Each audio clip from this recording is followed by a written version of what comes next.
ভারতের জনগণের প্রতি আমাদের কোনো আক্রোশ নেই। আমাদের বিশাল প্রতিবেশী দেশ, দুনিয়ার কোনো দেশ তার প্রতিবেশীর সাথে নিষ্প্রয়োজন কোনো শত্রুতা রক্ষা করা, কোনো শত্রুতা নিয়ে চলা।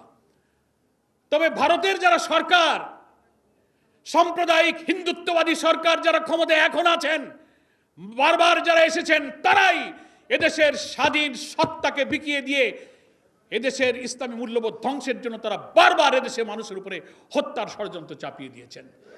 আপনারা বর্ডার কিলিং করেছেন, আমাদের পানি সমস্যা, আমাদের নদীর সমস্যা, আপনারা ফেলানির মতো কাঁটাতারে ঝুলিয়ে রেখে এই দেশের মানুষকে হত্যা করা, আমাদের ট্রানজিট, আমাদের ট্রেড ব্যালেন্স সব কিছুকে পরিকল্পিতভাবে আপনারা ধ্বংস করেছেন।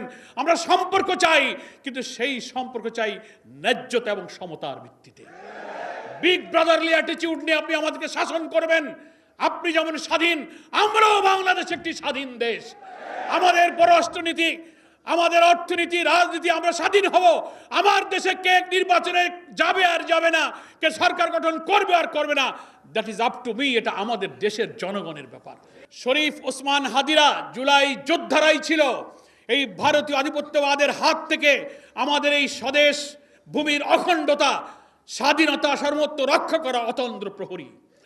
এই জন্য তারা টার্গেট করেছে নির্বাচনের আগে এই জুলাই যোদ্ধাদেরকে হত্যা করতে না পারলে আগামী জাতীয় নির্বাচনে ইসলামপন্থী ভারতীয় আধিপত্যবাদ বিরোধী শক্তির এখানে বিজয় হবে।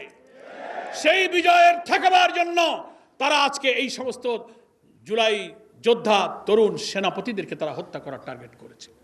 এরপরে এক একজন করে নাম শোনা যাচ্ছে, এরপরে টার্গেট অমুক, এরপরে টার্গেট অমুক।